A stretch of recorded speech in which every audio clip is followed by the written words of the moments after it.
అందరూ నమస్కారం. మధ్యవర్తిత్వం ఈ మధ్యకాలంలో దాని అంత దరిద్రం ఇంకోట్లేదు. నిజం చెప్తుంది ఈ మాట అయితే. ఆడవాళ్ళు కానీ మగవాళ్ళు కానీ ఆస్తులు కానీ ఇక వేరేదైనా కానీ మధ్యవర్తిత్వం వహిస్తానికి వెళ్ళి చనిపోయిన వాళ్ళు ఉన్నారు, దెబ్బలు తిన్న వాళ్ళు ఉన్నారు, కేసులు ఇరుక్కున్న వాళ్ళు ఉన్నారు. ఇప్పుడు రాహుల్ సిప్లిగంజ్ వ్యవహారం కూడా ఆల్మోస్ట్ అదే.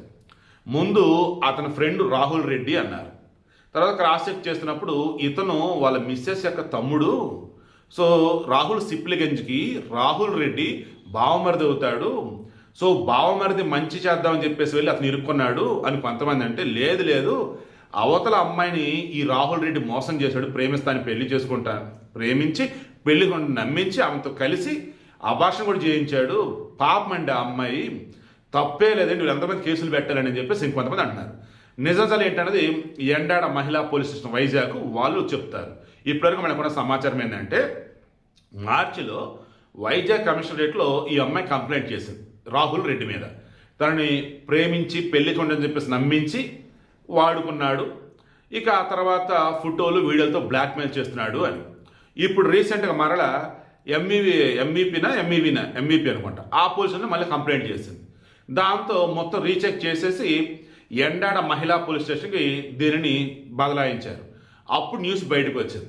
రాహుల్ రెడ్డి మెయిన్ ఆ అమ్మాయిని వేధించడం కావచ్చు, వీడియోలతో బ్లాక్మెయిల్ చేయడం కావచ్చు, ఇక పెళ్లి తీసుకుంటామని చెప్పేసి మోసం చేయడం కావచ్చు. తర్వాత రాహుల్ సిప్లిగంజ్, ఈ రాహుల్ సిప్లిగంజ్ మొదట రాహుల్ రెడ్డికి ఫ్రెండ్ అన్నారు, బట్ రాహుల్ రెడ్డి తనకి దగ్గర బంధువు, అంటే ఆయన వైఫ్ యొక్క తమ్ముడు. ఈయన రాహుల్ సిప్లిగంజ్ నాయ బ్రాహ్మణ, లవ్ మ్యారేజ్ చేసుకున్నాడు అవతల అమ్మాయి రెడ్డి. సో దానివల్ల అతనికి సపోర్ట్ చేద్దామన్నట్టుగా వెళ్ళి ఆ అమ్మాయిని బెదిరించినట్టున్నాడు ఈయన అని చెప్పేసి కొంతమంది. బెదిరించడం లేదన్నది రాహుల్ సిప్లిగంజ్కి రియాక్ట్ అవ్వలేదు. బట్ ఆ కేసులో అయితే మాత్రం ఈ రాహుల్ సిప్లిగంజ్, రాహుల్ రెడ్డి వీళ్ళతో పాటు మరికొంతమంది, ఇప్పటి వరకు 11 మంది అన్నారు. మధ్యలో ఒక హైకోర్టు అడ్వకేట్ ఎవరో ఉన్నారట, ఆమె కూడా మధ్యవర్తిత్వానికి వెళ్ళారట. ఆమె మీద కూడా కేసు ఫైల్ చేస్తున్నారు, వాళ్ళు కూడా ఉన్నారు. ట్విస్ట్ ఏంటంటే కొంతమంది జర్నలిస్టులు కూడా ఉన్నారట. మరి జర్నలిస్టులకు ఏం సంబంధం నాకు అర్థం కావట్లేదు అసలు ఈ మధ్య. నన్ను కూడా చాలామంది ఆ సలహా ఈ సలహా అంటున్నప్పుడు నేను అంటా, పర్సనల్ అయితే నేను టచ్ కూడా చేయొద్దు, ఏదైనా అఫీషియల్ అయితే అడగండి, నేను సలహా చెప్తానని చెప్పేసి అంట. నాకు మెయిల్లో కానీ ఇన్స్టాగ్రామ్లో కానీ నా ఆఫీస్ నెంబర్ కానీ చేసినప్పుడు కూడా పర్సనల్ అయితే మాత్రం వద్దంటే వద్దని చెప్తాను. డిస్కషన్ కూడా వద్దని చెప్తాను. ఎందుకంటే పర్సనల్ అన్నప్పుడు అది మన అనుకున్న మనుషులతోనే ఉండాలి. బయట వాళ్ళతో డిస్కస్ చేస్తున్నామంటే లేనిపోయిన తలనొప్పులు వాళ్ళకంటే మళ్ళీ వాడిచ్చే సలహా కొంచెం అటు ఇటు అయిందనుకో మీకు ఇబ్బంది.